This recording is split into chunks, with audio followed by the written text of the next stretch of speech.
Hey folks, it's Amar, Sheth here at Sales for Life, and today's a special interview. So I'm in our Toronto office, and I've invited Evan Lewis. Hey guys.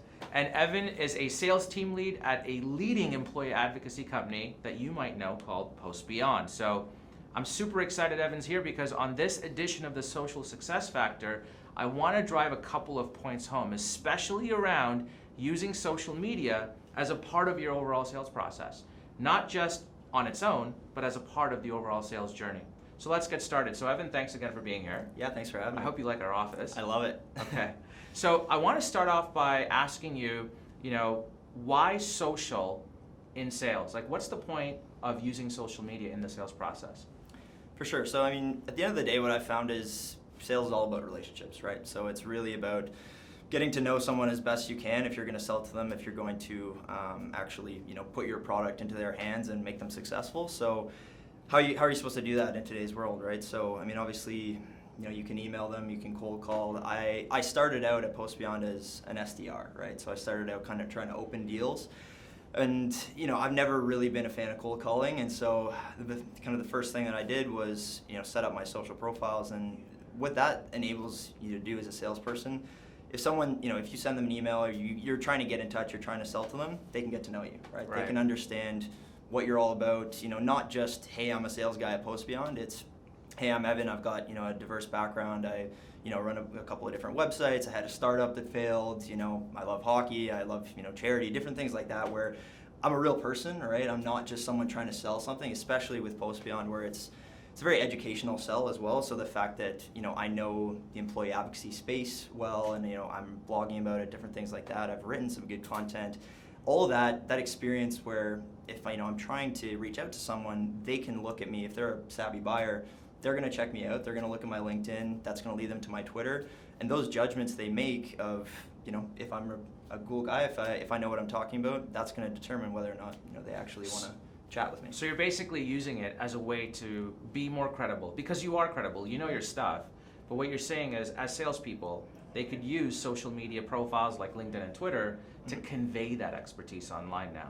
Of course. That's what you're saying. Totally. And it's about, at the end of the day, it's about showing that you're a genuine person too, right? Because, the stigma with sales guys, especially, I don't even position myself as a sales guy through LinkedIn and through Twitter just because, again, that's, people kind of get a little bit scared of that, right? And so especially because with PostBeyond, it's a very new technology and we're trying to, coach people and help them understand this kind of social business transformation. We don't necessarily want them to get scared off right at the bat, hey, I'm Evan, I'm a sales guy, I'm trying to sell you PostBeyond. It's more so, let's have a talk about what you guys have going on in digital marketing, content, and employee engagement, and then, let's see how this solution can best fit into what you guys have going on. So let's talk about an example, right? Mm-hmm. Let's talk about an example maybe from your SDR days, Yep. maybe from your AE days, your account exec days, but talk to me about an example of how you use social to really cultivate and nurture a person to get them on the phone and, drive your sales process forward. For sure, yeah. So I had a lot of fun kind of in the early days when I was an SDR, starting with social, right? So I tried out all these different cadences of email first, a sequence of emails, mixing in calls, but I had the most success with starting with social, right? Because again, if I start with social, if I'm viewing their profile on LinkedIn, adding them to a Twitter list, that's getting my face out there, right? And then, that leads them to my profile and they can see, hey, I'm a real dude. I know, I know my stuff. So with that, a couple good examples. One in particular, so Twitter has been really good, I think, just because, LinkedIn is great for people, learning a little bit about your background and that type of thing. But with Twitter, the beauty of it is it's so direct, right? Like if you're sending a direct tweet at someone that, the response rates are, if it's relevant to them, are generally very high, right? So you're getting mind share right away, pretty much. Exactly, yeah. And again, the nice thing with Twitter as well, it's a blend of personal and professional, right? Because with any of my sales calls, anything like that, I don't even start talking about PostBeyond, right? Like the first 5 minutes of every call is, how's your day going? What'd you do this weekend? Like different things like that, because that's just me being genuinely curious about what the person is all about, right? So one of my best ones was with a financial services company that has recently signed on with PostBeyond. It was a long sales cycle, but that one is a beautiful story because what I did was the girl who was the social media manager at this company, not only is she a social media manager, but she also runs a side profile, Instagram and Twitter presence, all about food and craft beer and that type of thing. So she blogs about those types of things. So she's a big time foodie, right? So awesome girl. Loved her content on the foodie side of things. And so I knew that she was running kind of these two different profiles, her professional and then her profile for fun. So what I did, this was about a year ago actually, and we were coming up to Halloween. And with Halloween, she was looking for, on her foodie profile, she was asking for recommendations for pumpkin spice beers, right? Very niche sort of thing, but I happen to be a big craft beer guy, right? So I had just been to a beer fest the past weekend, and I had an amazing pumpkin porter. So what I did was I tweeted at her the recommendation from my handle to her foodie handle, saying like, here's a great recommendation, not mentioning anything to do with anything other than anything. Just say completely hey, personal. Yeah, tag this, tagged the brewery and said, hey, you got to check out this pumpkin porter from these guys. Then about a week later, I sent her an email directly to her work email and said, hey, I noticed, you may notice that I'm coming up on your Twitter. Hope you enjoyed that beer. If you haven't had it, I would love to buy you it at this bar and talk a little bit about PostBeyond. I think based on your role at X company, there's a lot of synergies with what we're working on. So, just with any of those things, there's a number of others where maybe a guy runs a podcast and I also run a podcast, and he doesn't want to talk to me about work, but we want to talk about podcasting. Right. And that's just ways to get into the conversation and relate to someone, and then when it's time to actually talk about sales, talk about PostBeyond, then you can you built that trust off the start. It's a great example, because to go back to your word earlier, it's about relationships, yeah. right? And salespeople are charged with building relationships. Yeah.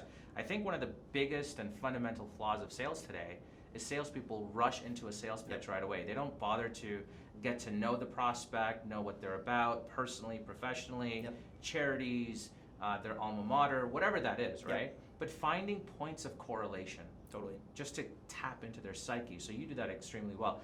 One of my biggest successes has been kind of having a diverse range of interests, right? Like from craft beer to music to a lot of different things. So with every prospect that you have, guaranteed if you do enough digging, there's one little piece that you can relate to. So Absolutely. Whether it's a band that the person loves, and then you can based on that send them some other music that you think they would like, and that's little stuff that people can take for granted, but they remember it too, right? Totally. Because you stand out from the 9 other vendors that are just, I'm the best, call me, when can we talk, when are we chatting, I'd like to get a meeting, et cetera, et cetera. Exactly. So you're standing out immediately. And yeah, to your point on that, in terms of like kind of the the boring sales language, that's a really huge thing that I stress is be conversational in your language, right? It's like if you're talking mundane, just boring, run-of-the-mill stuff, no one's going to want to respond to that. Absolutely. Right? So I'm big on being creative, sending gifts, different things like that are they're different and they're funny, and those will get people to respond. Lots of really good examples. Basically, to stand out, because prospects today are desensitized to the sales pitch. Yep. Right? Call it the way it is. Totally. They're completely aware of what a sales pitch looks like. They can smell it a mile away. Yep. And they're running the other way as soon as they hear it or see it. Totally. So that's awesome. Here's another question for you. Yep. What percentage of your pipeline can you attribute from social? That's a good question. Yeah, I mean, at the start when I was in an SDR in the QSOs that I was getting, I would say probably 30%. And then now it's a little bit different. Like in a role as an AE and trying to close deals, I think the deals that I source myself, probably 80% of them are through social. Like Wow.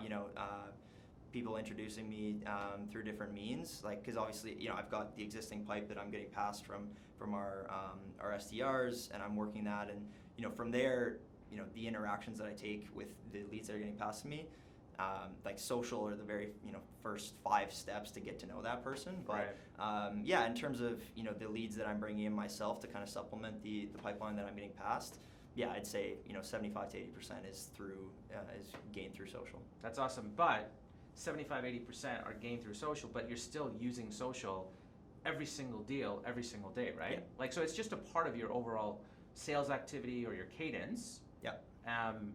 What message would you give salespeople that are kind of afraid to try social or don't know where to get started? How did you get started?